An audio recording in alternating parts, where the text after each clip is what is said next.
All right, I guess we can go ahead and get started, and we'll let people trickle in if they're still coming. My name's Titus. I work at HomeAway in Austin, Texas. I'm one of the organizers of the Austin Selenium meetup, and I've been playing around a lot with Cucumber the last year. So first off, these are the answers. I can give an answer to just about anything you ask. It's rarely going to be the right answer, but I've got answers for it. To start off with, who doesn't know what Cucumber is? Is here like, oh, I've heard about this Cucumber thing. Someone said it might be interesting. Great. OK. Is this something I should use? Who here actually uses any kind of Gherkin, Cucumber-based things? A lot of people here. Great. So we'll see how much you guys can tell me if what I'm saying is wrong. All right, and then the third one here, I have an answer to this too. If you know you're never going to use Cucumber, what principles can you get from it still? The most important thing to get for people to understand, I think, when you say the word Cucumber to them, it's not magic. It's not something that all of a sudden, like any tool, it's not the magic bullet that now everything is going to be easy. It's natural language. It has to be easy, right? That's not right. All it is an abstraction layer. All Cucumber is doing is saying, start with a Gherkin, a natural language, given, when, then. Be able to say what it is that you want where your test is going to start, the action it's going to take, and then the results that you should see from taking that action. You're going to use regular expressions to match those strings of common natural language. Passes in variables to steps. We use RSpec. Again, it's any code can handle this that will do matchers for your assertions. And that all gets abstracted out to your page object controllers and all the rest of that.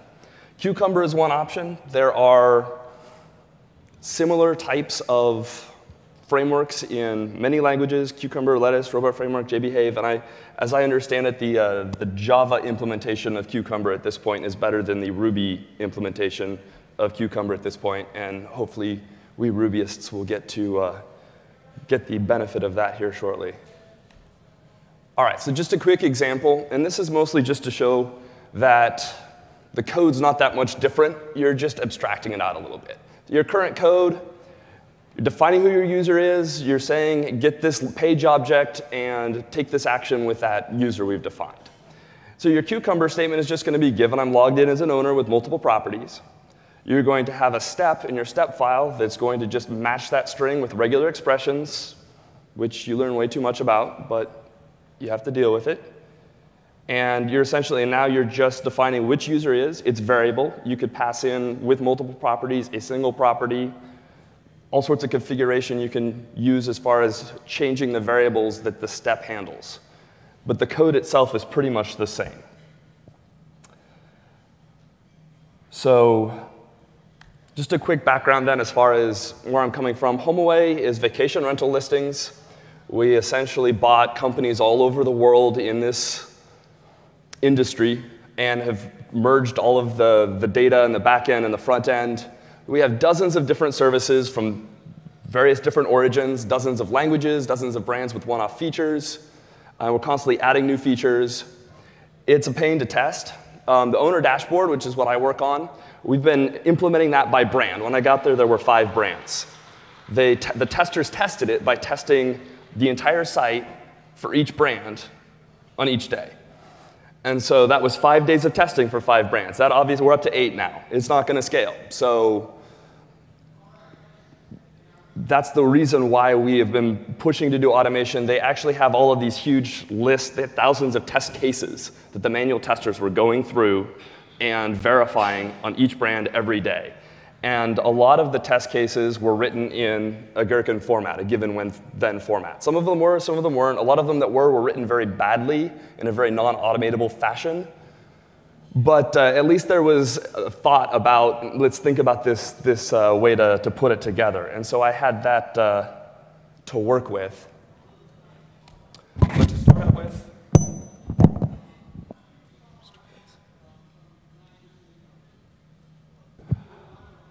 so one of my big pet peeves, the Cucumber site, it'll say it's a BDD tool. The thing that frustrates me about calling it a behavior-driven development tool is that at HomeAway, I have not done any behavior-driven development yet, but we use Cucumber a lot, and I and my team get a lot of great use out of it. And so I feel like it's a disservice to the tool to define it in one way when that's only one of the uses it has. So anyone who's not familiar with behavior-driven development, acceptance test-driven development, the idea is that you're using natural language to define what it is that you're going to do before you do it. We'll get to that in a minute here. So the first thing you have to understand is, who is your audience? Who is it that cares what tests you have? Non-technical people, technical people, kind of technical people? It's going to, so essentially, when is it that you need this kind of communication? The idea here, this top, is supposed to be you've got the business people with these huge stacks of documents and these Word documents, and they can't even understand them. How are the developers supposed to understand them? They're just going to take a guess at what they probably meant in the specification and try and figure something out. And no one hurt me. This is a manual tester that is trying to just keep up with the stuff that's getting thrown at them by the current process. And so the idea is, if you have a natural language tool, you can collaborate and have a communication and establish a vocabulary so that what the business people actually want is this feature needs this whatever part of our site needs to be able to do these things. The idea is you kind of separate out all of that, and it's going to be in red, and it should be right justified, and it needs to be in some. For the most part, that's not what your test is. If someone made the decision to change it from left justified to right justified, does that mean your site no longer works? You try and separate out some of those things, so it's just, are the functions working as we expect them? And the idea is, it's not just the behavior-driven development part, it's also the specification, or the documentation part. You get,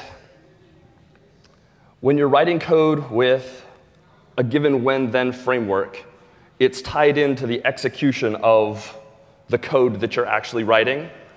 If you're not changing the text of what the test is, it should stay the same. So if your business needs change, if the business goals, whatever changes, and you don't update your cucumber text, then your test should start failing. And if it doesn't, then you've probably written a bad test, and that's a completely different conversation. But the idea is that if you have some kind of common ground on, we've agreed that this is the feature we want, developers like, I know exactly what that is, here it is, the tester's like, we can test that that's actually the result we're going to get, it frees up the business people at the end to know exactly what's there. We know that that our site works like this. We know that when we changed this, that it now works like this. You don't have tons of specifications that no one is quite sure which of them are accurate, which of them aren't, is the idea. And the other part here is it frees up the manual testers. Instead of just clicking down a list of things they're supposed to click on, it allows them to do more exploratory testing, which should be the goal of any manual testing effort, is to find the things that automation is not good at catching. All right, when's Cucumber not useful? If you only have technical people looking at your tests, might not be as useful. If you only have a few people that are writing or consuming the tests, might not be as useful. If everyone that is interacting with the test is writing extremely readable code, or my favorite, if you're writing features like this, I think I've got about a dozen things I can pick out of here of why I think this is a bad scenario. I don't think we really need to, well, I don't know. You guys could probably tell me more than 12, but we're going to stick with just kind of talking about the first thing that I think Cucumber helps get you to think about testing, regardless of whether or not you use Cucumber. And that's in this, if you see here, let's go back, and when I type mic, when I type test, and I click the submit button. We're getting into kind of the imperative versus declarative type of what is your testing going to be.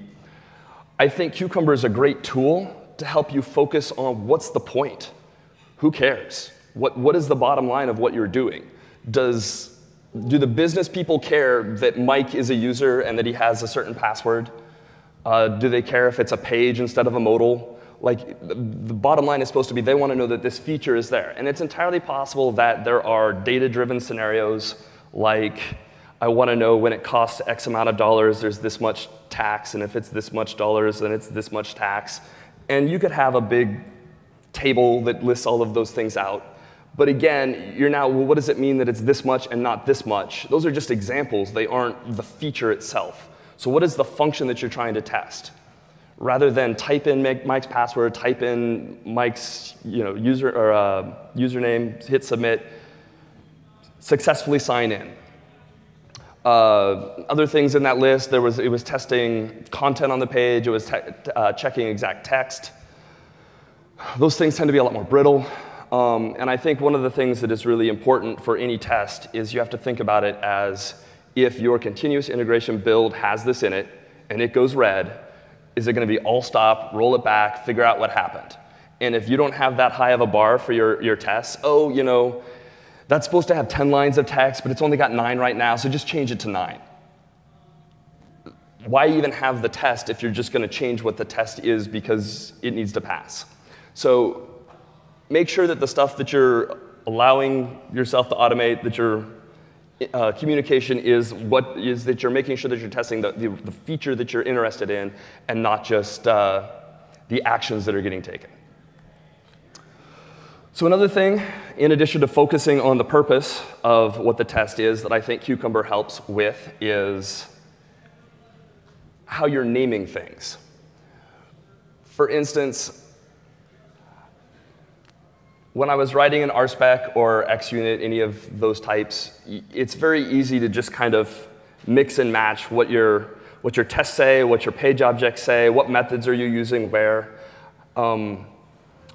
When you're using kind of a more Cucumber approach, you're writing what the feature needs to be, and then you already have the English language of what the method should be. It pretty much tells you what it's going to be. I want to add a node, so why not just have your method add a node? And then if it's the same on another page object, it's the same thing. So it kind of allows, it pushes you into a mindset where you're naming things what they are and you're naming things consistently, rather than if you're implementing them in a bunch of different times, and this time it's add a node, and the next time it's submit node, and the next time it's something else. And so this is something that, as I'm writing RSpec tests, I still am able to use something that's much more readable now than what I used to be able to do.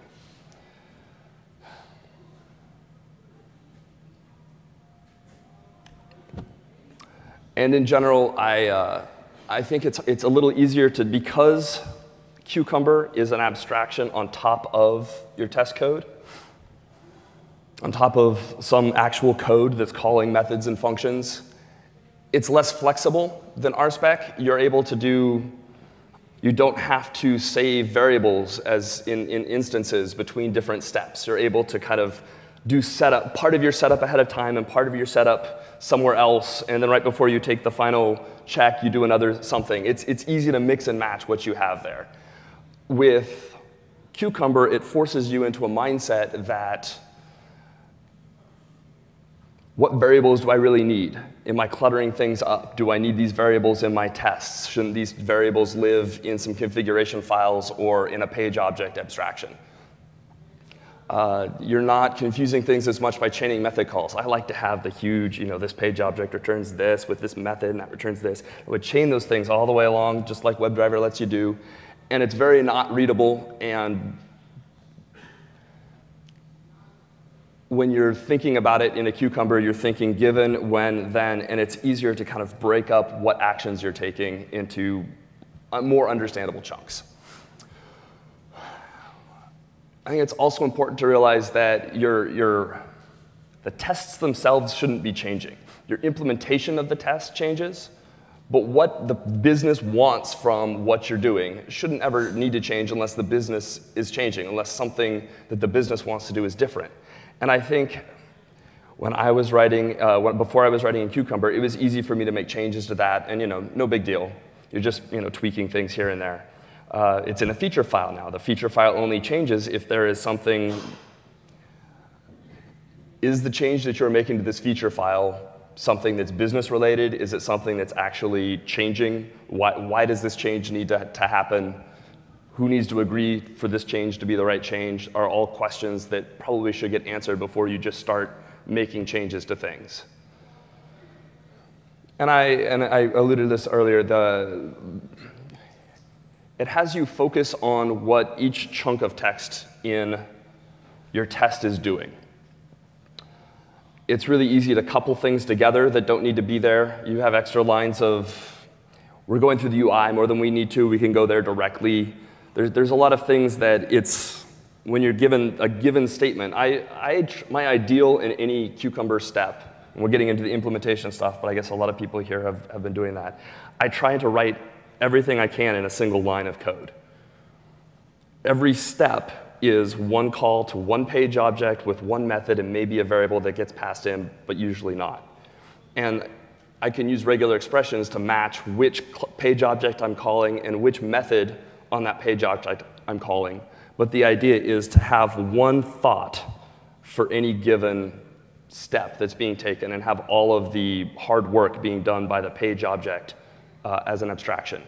And I think it's easier to see the difference between the what am I doing, what is it that's important, and the how am I implementing that when you are writing when you're taking a natural language and translating that into one or two simple lines of which page object are you using and what method are you using to do it, and then making sure that all of the implementation of that happens in your page objects.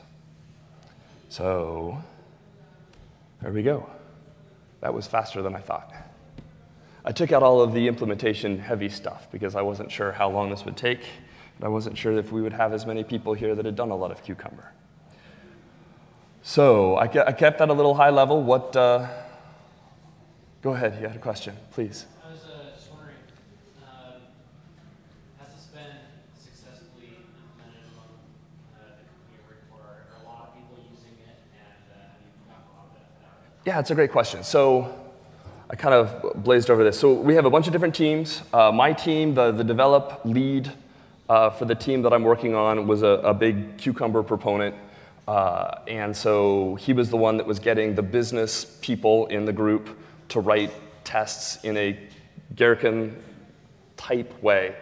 A lot of the stuff, that's a whole nother presentation, is going through how to keep from conflating things in the same step and all sorts of unnecessary things. So that example was pretty close to some of the Cucumber stuff that was written before we started automating it. And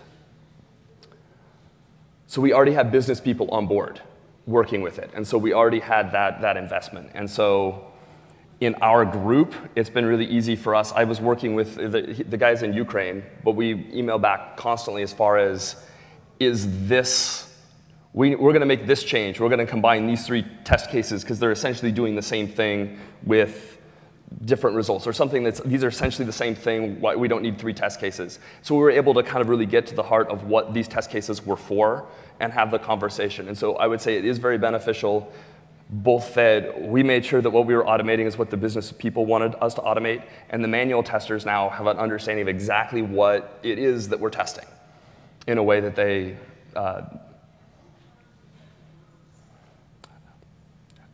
have fewer things to look at to know what we're testing because we've been able to combine things. We've been able to get more to the heart of what it is that we need to automate. So within our group, there's been a big push for that. I think a lot of the other groups right now are still very RSpec. You really need, for us, having that business tie-in is the key, and I think that's a point that a lot of people make, is that unless you need that conversation to happen with someone that's non-technical, you don't need to use Cucumber. And I've surprised myself to find how differently I was writing tests after thinking more in a Cucumber framework. So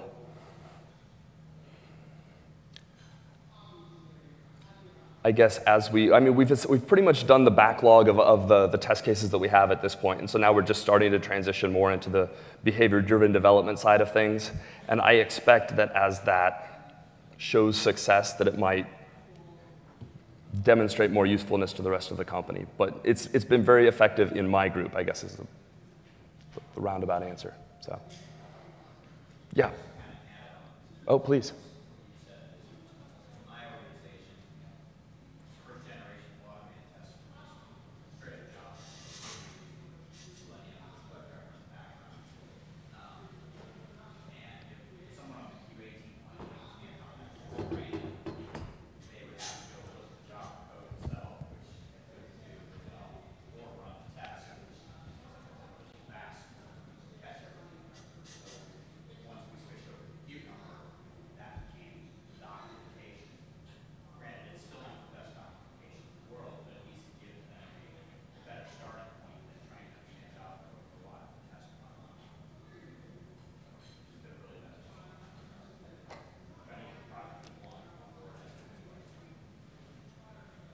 And there's a lot of, obviously you're overcoming inertia, legacy inertia for any change that you're making. But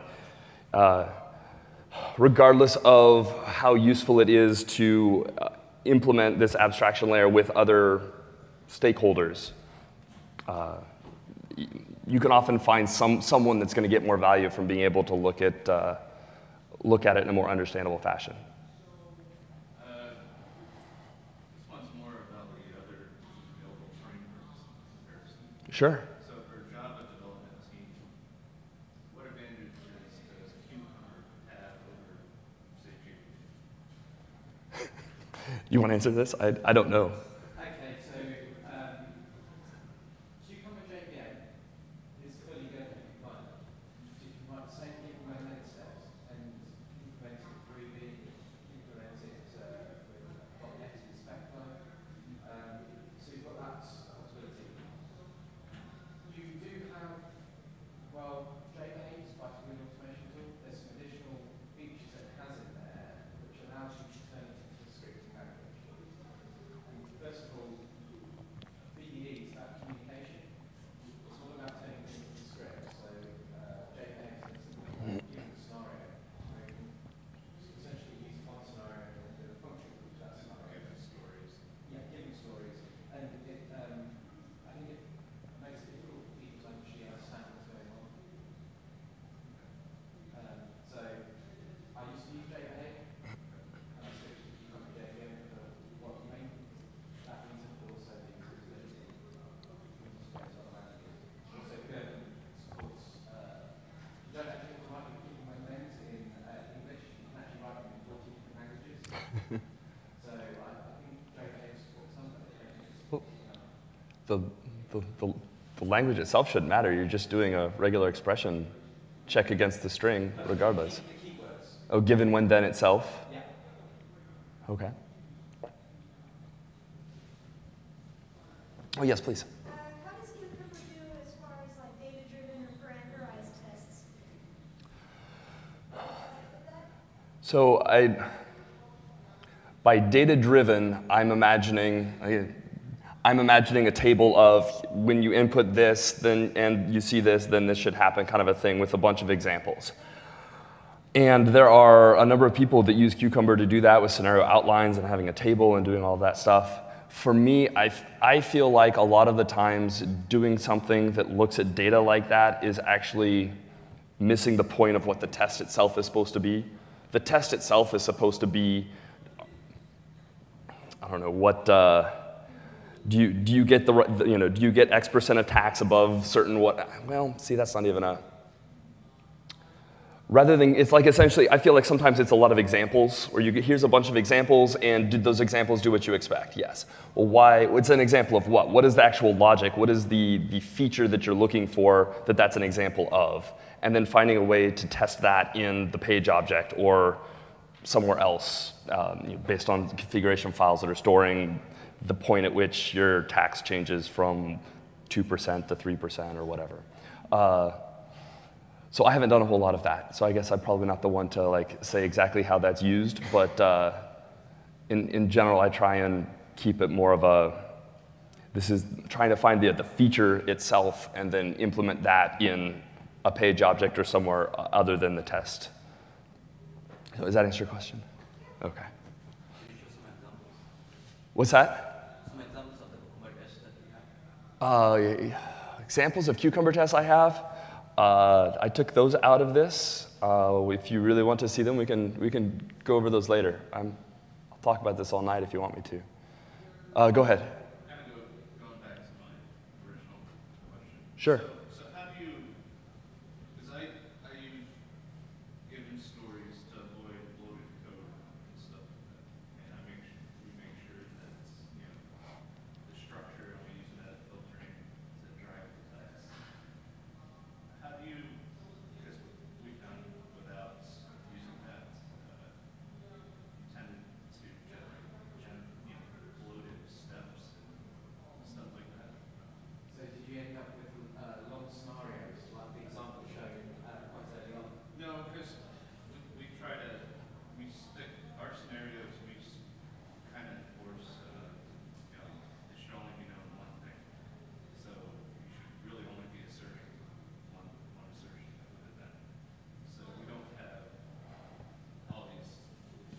Well, good, because you shouldn't. But well, I mean, I don't know. I'm more of a I'm more of the fact that you're testing one thing and you want that one thing to be what it is.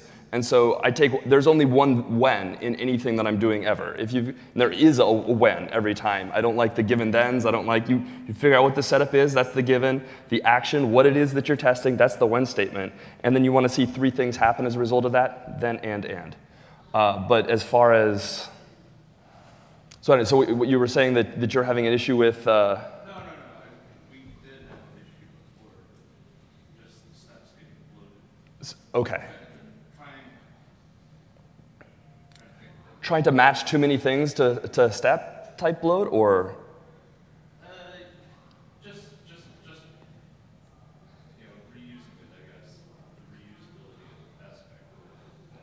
And that gets difficult, because I know when I was first starting with this, I was like, oh, I've got regular expressions. I can fit everything onto this one line, and everything's going to match it, and just because you can match all of those things, you need to be really careful of like, all right, this is this one thought, these things match that thought. I could add these other thoughts in the same regular expression catch here, but that's actually something else, so let me write it in a way that's not going to match the first one and contain a separate idea. And it's a matter of finding the right balance between every single line in a feature has one step assigned to it and finding ways to reuse similar things. People that would come in and, basically would say, oh, we have this, and this, all these steps. I'm just doing another step. They're using smaller steps. Oh, nesting steps is a completely different crazy. Don't do that if you're doing that. Don't nest steps. You can actually push lots of implementation down into a single step. You can use sensible defaults, so you don't actually have to specify too much data in that step. So we don't care about the username or the password. Sensible defaults can be done with implementation as a given step. And I think that's also important too, and I think this is part of what you're saying, is we hear a lot as developers, don't repeat yourself. Like, only put it once.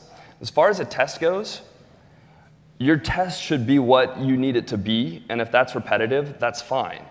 That's why all of my the implementation shouldn't be repetitive. So I have no problem using the same line of grab this page object, use this method on this parameter, whatever, in 6 different spots on the same page if I need to. The implementation of what that means is all being done in a page object completely separate. So don't be afraid to repeat what it is that you want something to do, and then adjust the implementation of it elsewhere as you need. Did you have a question? So this sounds like a positive test case, right? So can you test a negative case in this scenario, like given this, what not should be there or something like that? I'm sorry, I'm not sure I understand. You're a negative test case for? Like, I mean, given then is the assert I Right, yeah, then is the assert. So if there's something which is negative and I don't see it on the screen or something like that, can that be tested or? So like for this here, then I should see my review summary links. I could match in my regular expressions, I should or should not. And then it'll just check, then it'll do a is exists question mark, and it'll return true or false, and you would match based on which one, whether it should or should not. So yeah, that's very very easy for it to do. What are your opinions about parameterizing then statements? So passing in parameters to the then statement. Passing in a parameter to the then statement for assertions. So then you use the one then statement for either a positive test or a negative test. right. Oh, I see what you're saying. Yes. Well, it's one thought. Should it be there? Should it not be there? That's one question. It's the same method that you're going to use to ask it. So match it with the same regular expression, and then use the one method that's going to be called on that one page object to get your answer. So if it's the same thought, then yeah, absolutely parameterize stuff in. As far as, I should see my reviews. I think I also do stuff like I should see an error message or I should see a success message. Sometimes I'll parameterize that because it's the same is_error present, is underscore success present. It's essentially, and at least with Ruby, you get to do all sorts of magic with strings and dynamically defining what classes and methods you have that make it really, it lends itself well to the regular expression string matching in Cucumber that allows me to write my one-line implementations. Yeah, go ahead. So you've just started looking into doing some of this testing, so kind of exploring a little bit. I don't want this to be. So I was wondering what kind of, well, are there specific maintenance challenges that come along with these types of tests? Yes. How do you deal with it? The biggest one that I found is dealing with the regular expressions. Like you will accidentally, if you're not careful with your regular expressions, you'll accidentally have some feature steps match 3 different regular expressions, and sometimes you'll refactor one and all of a sudden it doesn't match any regular expressions in your code, and you have to be careful with that. So it's really helped for me to try and think of it like, what is this thought in this step, and try and keep the different thoughts separate. As far as it's a error message or success message, that's a similar thought. It's a very similar question, we can put it there. But if something gets more complicated, you definitely want to make sure that you're not overcomplicating your regular expressions. And I think that's probably the biggest thing. And the other side of that is the more you use it, the more you're able to work on a vocabulary of what works and what doesn't, and when you're seeing things in a certain way, what you're going to get from those. Yeah, go ahead. So I just had a thought about one of your previous slides where you show the step definition, where you show the regular expression right there. Sure. When you do something like that, with that much regular expression changing, are you just underneath? Oh, okay, now I see it. I was just wondering if you pass in, the different expression, are you just doing it if it's this case, then do it this way. If it's this case, then do it this way. If that's the case, then you might as well just, create separate given step definitions. You know what I mean? I could have two. I I could have 2 different steps, one that says given I'm logged as an owner with multiple properties, and another that says given I'm logged as an owner with a single property. I could rewrite this with just a dot star, where it's going to match multiple properties or single properties, and then I just use the same thing. I am very tentative to use dot stars in places, because then anything can match there. And since I'm writing a test, I know what can go there. And so I would like to be able to say, I don't like else fail because you use the wrong thing. It does sometimes get messy to do it that way. It's a trade-off. That's kind of how I've gone with it, is specifying what I'm expecting to see there. But because it's the same idea, it's who's logging in. These are the options for who can log in. These are the parameters that are going to get passed by there.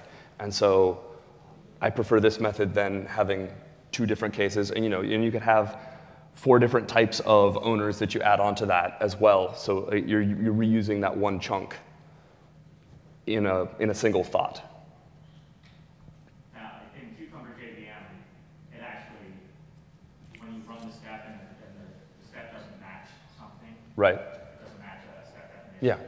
it creates it with the dot star, as long as you put the variable around quotes Okay. in the step. Okay. So you put multiple properties around quotes, and then it's just like dot star. So I usually leave like that because I'm lazy. Interesting. Okay. But you could also do that, but it's readability. You want to put quotes around your variables in your step, your step feature file. In the feature file. Okay. Interesting. Yeah, I haven't done any of. I don't know if that's a feature. Well, I know that you can do that. I just know you don't need to, and so I never did. Can you just explain a little bit more about what is Cucumber feature and Cucumber step like? So Right. Cucumber feature is something which a business person will write. So you have a feature file. I wish I had these examples of this really easily, but you essentially have a feature file that says the feature is, being able to sign in or whatever, and then you've got a scenario when forgetting your password, and then you have your the steps then for that scenario are going to be, when I am on this page or given I'm on this page, when I submit credentials without a password, then I get an error, or something like that. So that's a feature file that has different scenarios. So you've got a feature for logging in, a scenario for success, and failure for password, failure for whatever that is. So that would be a feature file. And each of those lines of given, when, then have to be defined what code you're executing of that. And that's being done in a .step file, or a _step RB file. It's done by the developer, test developer, or Cucumber does that for you? Yes, you have to define it. You have a feature file that you're going to create all of these lines of text, and then you have to create steps in a step file. You have to say what that line of text.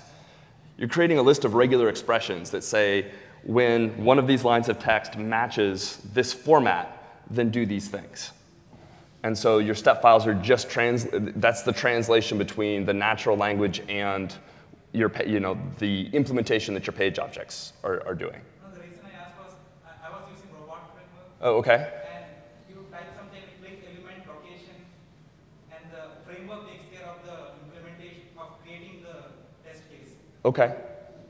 Well, it's going to depend on, I don't know, we use RubyMine, and it lets you right-click, and it'll auto-generate some things.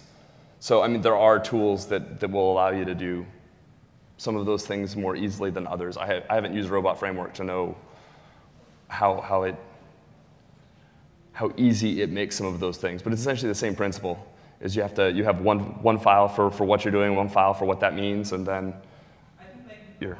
just one file, and that will be the test case and the test automation code. Okay. Interesting. So that's why I was confused with what's this Cucumber. I see. Yeah. So yeah, there's one file of the natural language, there's one file of what code do you execute with each of these snippets of natural language, and then that's all going to reference the rest of your page object framework. So, okay. You just write the Cucumber feature, and robot framework will convert it to the automation language, whatever you are using. Okay. And run. Interesting. Any other questions? Last talk of the day. Yeah. Go ahead. Just curious, are there any Eclipse plugins for syntax violation, I guess? For? Does Cucumber have story files, or is that essentially the feature file is? For Eclipse, there is work in progress on a plugin. Currently does syntax highlighting. Okay. We are working on it. Again, it's an open source project, so we're working on it in our free time. Okay. But it is evolving. I've got an example running on that right now. It's just syntax highlighting at the moment. We're working on so you can go from setting the each file directly to the natural code. We're working on that. So Control G kind of. It's still the way that we make. Yeah, if you go to Selenium or RubyMine, you've got full support already. They can do the application themselves. So.